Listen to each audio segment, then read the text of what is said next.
Hello friends, welcome to my YouTube channel PK smart study. Daily current affairs के video series में आपका स्वागत है। आज 1 नवंबर 2020 से करंट अफेयर्स के जितने भी इंपॉर्टेंट क्वेश्चन बनते हैं हम इस वीडियो में डिस्कस करेंगे। चलिए वीडियो स्टार्ट करते हैं। आज का पहला इंपॉर्टेंट क्वेश्चन है, हाल ही में सब्जियों के निश्चित आधार मूल्य वाला पहला राज्य कौन सा बना है? इसका सही आंसर है option number D, Kerala. Kerala सब्जियों के लिए आधार मूल्य निर्धारित करने वाला देश का पहला राज्य बन गया है। आधार मूल्य सब्जी की उत्पादन लागत से 20% अधिक होगा। यहाँ तक कि अगर बाजार मूल आधार मूल्य से नीचे चला जाता है तो उत्पाद किसानों से आधार मूल्य पर खरीदा जाएगा। यह देश में पहली बार है कि राज्य में उत्पादित सब्जियों के लिए आधार मूल्य निर्धारित की जा रही है। यह योजना का लाभ के बारे में बात करें तो यह किसानों को राहत देने के साथ साथ समर्थन देने वाला उत्पाद है। उत्पाद को वर्गीकृत किया जाएगा और गुणवत्ता के आधार पर आधार मूल्य निर्धारित किया जाएगा। पहले चरण में सब्जियों की 16 किस्मों को शामिल किया जाएगा। चलिए अब आपको केरल के बारे में बातें हैं। केरल का गठन 1 नवंबर 1956 को हुआ था। वर्तमान मुख्यमंत्री श्री पिनरई विजयन, जो कि आपको इमेज में दिखाई दे रहे हैं। गवर्नर हैं Arif Mohammad Khan. Capital Thiruvananthapuram. First CM EMS Namboodiripad. First governor Burgula Ramakrishna Rao. Lok Sabha seat 20, Rajya Sabha seat 9, total district है 14। केरल का हाईकोर्ट केरल में ही है। चीफ जस्टिस हैं यस मनी कुमार। चलिए आपको मैप में दिखाते हैं, ये मैप में केरला। अगले क्वेश्चन पे जाने से पहले अगर ये वीडियो आपको पसंद आ रही हो तो लाइक और शेयर जरूर कर दें। साथ ही में हमारे Telegram channel PK smart study को भी ज्वाइन कर लें, वहाँ आपको सारे PDF एक साथ मिल जाएंगे।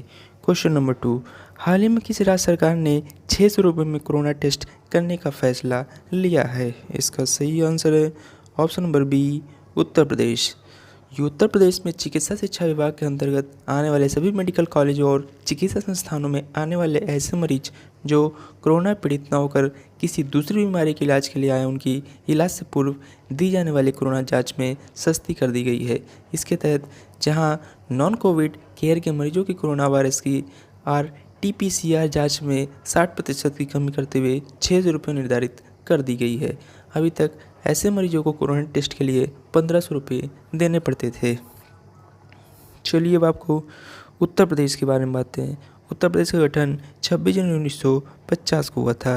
वर्तमान मुख्यमंत्री श्री योगी आदित्यनाथ, जो कि आपको इमेज में दिखाई दे रहे हैं। Governor Shrimati Anandiben Patel. Capital Lucknow. First CM Govind Vallabh Pant. First governor Sarojini Naidu. Lok Sabha seat 80, Rajya Sabha seat 31, total district है 75। बात करें उत्तर प्रदेश का हाईकोर्ट प्रयागराज हाईकोर्ट के अंतर्गत आता है। चीफ जस्टिस हैं गोविंद माथुर जी। चलिए आपको मैप में दिखाते हैं, ये मैप में उत्तर प्रदेश। चलते हैं क्वेश्चन नंबर 3 की तरफ। पुरुष वर्ग में 100 मीटर के विश्व चैंपियन क्रिस्टियन कोलमैन पर डोपिंग नियंत्रण से जुड़े 3 नियमों का उल्लंघन करने के लिए कितने साल का प्रतिबंध लगाया गया है? इसका सही आंसर है ऑप्शन नंबर डी, 2 साल के लिए। पुरुष वर्ग में 100 मीटर के विश्व चैंपियन क्रिस्टियन कोलमैन पर डोपिंग नियंत्रण से जुड़े 3 नियमों का उल्लंघन करने के लिए 2 साल का प्रतिबंध लगाया गया है। ट्रैक एवं फील्ड की एथलेटिक्स इंटीग्रिटी यूनिट ने कहा है कि कोलमैन पर मई 2022 तक प्रतिबंध लगाया गया है और इस कारण वह अगले साल टोक्यो ओलंपिक खेलों में भाग नहीं ले पाएंगे। ये आपको इमेज में दिखाई दे रहे हैं, ये हैं क्रिस्टियन कोलमैन। चलिए चलते हैं क्वेश्चन नंबर 4 की तरफ। हाल ही में SBI कार्ड और किसने मिलकर बहुउद्देशीय स्मार्ट कार्ड लॉन्च किया? इसका सही आंसर है option number B, DMRC। Delhi metro rail corporation के सहयोग से SBI कार्ड ने एक संपर्क रहित बहुउद्देशीय कार्ड लॉन्च किया जो क्रेडिट कार्ड और मेट्रो स्मार्ट कार्ड के रूप में कार्य कर सकता है। Credit card Delhi metro SBI card Delhi metro पर नियमित यात्रियों के लिए बनाया गया है। बहुउद्देशीय क्रेडिट कार्ड की सुविधा के बारे में बात करें तो जब भी बैलेंस 100 रुपये से कम होगा तो यह अपने उपयोगकर्ताओं को ऑटो टॉपअप सुविधाओं वाले स्मार्ट कार्ड के रूप में उपयोग करने में सक्षम करेगा। क्रेडिट कार्ड सुविधा स्वचालित रूप से उपयोगकर्ता के लिंक किए गए कार्ड या बैंक खाते से 200 रुपये के टॉपअप मूल्य को रिचार्ज करेगी। कार्ड लाखों मेट्रो यात्रियों को अपने दैनिक खरीद पर एक पुरस्कृत अनुभव के साथ एक वर्धित दैनिक आवागमन अनुभव प्रदान करता है। चलिए चलते हैं क्वेश्चन नंबर 5 की तरफ। हाल ही में किस मोबाइल ऐप ने अपने प्लेटफॉर्म पर डिजिटल गोल्ड लॉन्च किया? इसका सही आंसर है ऑप्शन नंबर बी, भारत पे। एक प्रमुख व्यापारी भुगतान नेटवर्क भारत पे ने अपने प्लेटफॉर्म पर डिजिटल गोल्ड लॉन्च करने की घोषणा की। फिनटेक उत्पाद की इस नई श्रेणी का शुभारंभ लघु और मध्यम उद्यमों के वित्तीय उत्पादों के संपूर्ण विस्तार के प्रस्ताव के लिए कंपनी की प्रतिबद्धता के अनुरूप है। इस नवीनतम प्रस्ताव के माध्यम से भारत पे के व्यापारी 99.5% शुद्ध 24 कैरेट सोने की खरीद और बिक्री कर सकेंगे। व्यापारी भारत पे ऐप का उपयोग करके दिन के किसी भी समय और कहीं भी से भी रुपया या ग्राम में खरीद सकते हैं। इसे सुविधाजनक बनाने के लिए भारत पे ने सेफ गोल्ड के साथ भागीदारी की है, जो एक डिजिटल प्लेटफॉर्म है जो ग्राहकों को वॉलेटेड सोना खरीदने, बेचने और प्राप्त करने की अनुमति देता है। बात करें भारत पे के मुख्य कार्यकारी अधिकारी हैं अशनीर ग्रोवर, और भारत पे की स्थापना 2018 में हुई थी। चलिए चलते हैं क्वेश्चन नंबर 6 की तरफ। किस शहर में प्लास्टिक प्रीमियर लीग टूर्नामेंट खेला जाएगा? इसका सही आंसर है ऑप्शन नंबर ए, इंदौर। शहर को एकल उपयोग वाले प्लास्टिक से मुक्त करने के लिए इंदौर, मध्य प्रदेश में एक अनोखा प्लास्टिक प्रीमियर लीग टूर्नामेंट खेला जा रहा है। तो इंदौर स्वच्छता के संबंध में अभिनव प्रयासों के लिए जाना जाता है। इंदौर को अब तक 4 बार देश के सबसे स्वच्छ शहर के रूप में सम्मानित किया गया है। टूर्नामेंट के बारे में बात करें तो प्लास्टिक प्रीमियर लीग प्रतियोगिता के लिए 4 टीमों का गठन किया गया है। इंदौर नगर निगम के 19 क्षेत्रों को इन 4 टीमों में विभाजित किया गया है। प्रतियोगिता के लिए टीम के कप्तान रेडियो जाकिर नागरिकों को अपने रेडियो स्टेशन से अधिक प्लास्टिक दान करने के लिए प्रोत्साहित करेंगे। इन टीमों को नगर पालिका कार्यकर्ताओं और 5 वाहनों द्वारा प्लास्टिक इकट्ठा करने के लिए प्रदान किया गया है। चलिए चलते हैं क्वेश्चन नंबर 7 की तरफ। हाल ही में किसने ग्लोबल आर्ट प्रतियोगिता में विशेष पुरस्कार जीता है? इसका सही answer option number D, Anjar Mustin Ali.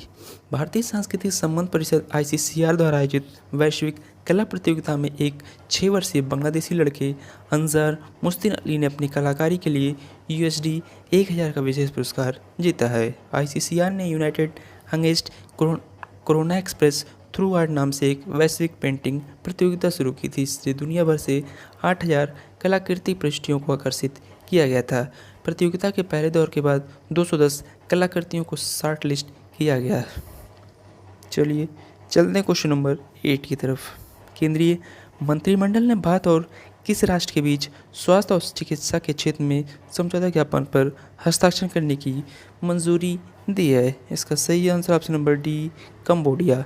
केंद्रीय मंत्रिमंडल ने 29 अक्टूबर 2020 को स्वास्थ्य और चिकित्सा के क्षेत्र में सहयोग का विस्तार करने के लिए भारत और कंबोडिया के बीच एक समझौता ज्ञापन पर हस्ताक्षर किए गए।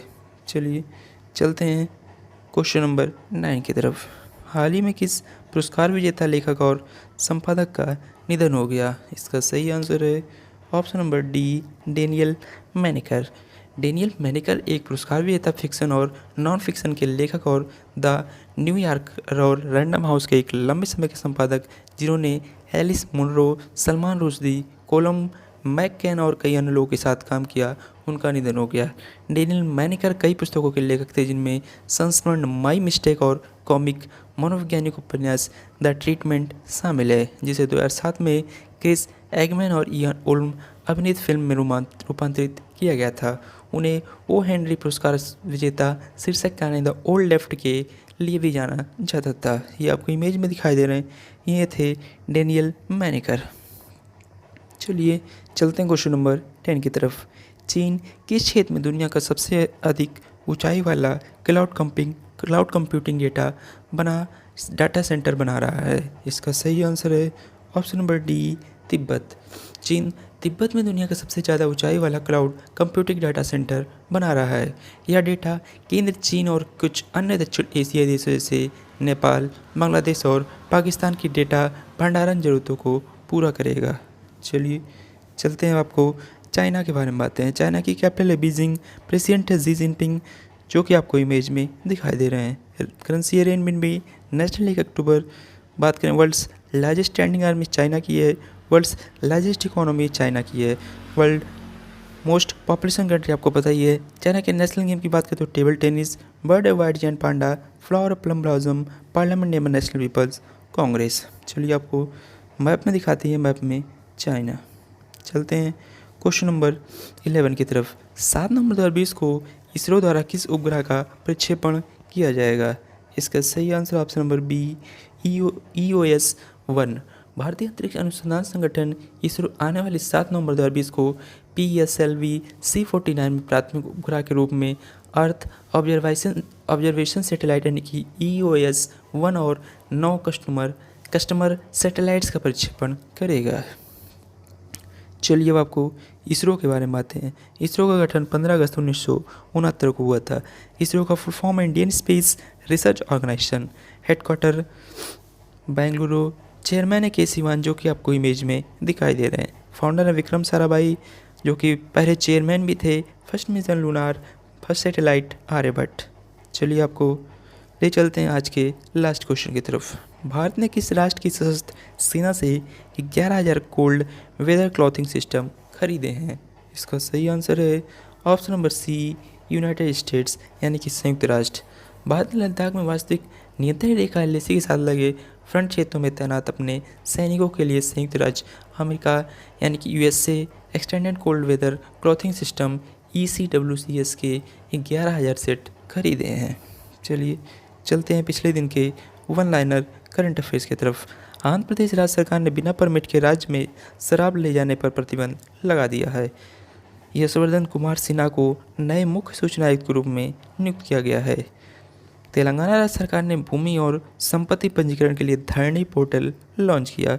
उड़ीसा राज्य ने अंतर्जातीय विवाहित जोड़ों को प्रोत्साहन प्राप्त करने में मदद करने के लिए एक पोर्टल लॉन्च किया। बात करें इंडियन आर्मी ने सिक्योर एप्लीकेशन फॉर इंटरनेट नाम से एक मैसेजिंग एप्लीकेशन विकसित की है। बात करें गुजरात राज्य के पूर्व मुख्यमंत्री और राज्य के दिग्गज नेता केशुभाई पटेल का निधन हो गया। विश्व स्ट्रोक दिवस हाल ही 29 अक्टूबर को मनाया गया। USA देश ने हाल ही में भारतीय नौसेना को F-18 नौसैनिक लड़ाकू जेट देने की पेशकश की है। बात करें इंडिया में मध्य एशियाई देशों में प्राथमिकता वाले विकास परियोजनाओं के लिए $1 अरब अमेरिकी डॉलर की आर्थिक सहायता देने का घोषणा किया है। चलिए चलते हैं आज के स्टैटिक जीके क्वेश्चन की तरफ। संसार का सर्वाधिक सक्रिय ज्वालामुखी है? इसका सही answer option number A किलायू। Question number 2 है शांत पेटी किस रेखा के दोनों ओर पाई जाती है? इसका सही आंसर ऑप्शन नंबर बी भूमध्य रेखा। चलिए चलते हैं आंसर ऑफ एसटीडी क्वेश्चन की तरफ। किस राज्य के प्रत्येक जिले में मानव तस्करी विरोधी पुलिस स्टेशन बनेंगे? इसका सही आंसर था option number B Uttar Pradesh. Question number 2 है किस सोशल मीडिया कंपनी की सार्वजनिक नीति मामलों की प्रमुख अंकिता दास ने पद से इस्तीफा दे दिया? इसका सही आंसर था ऑप्शन नंबर ए फेसबुक। चलिए चलते हैं क्वेश्चन ऑफ द डे की तरफ।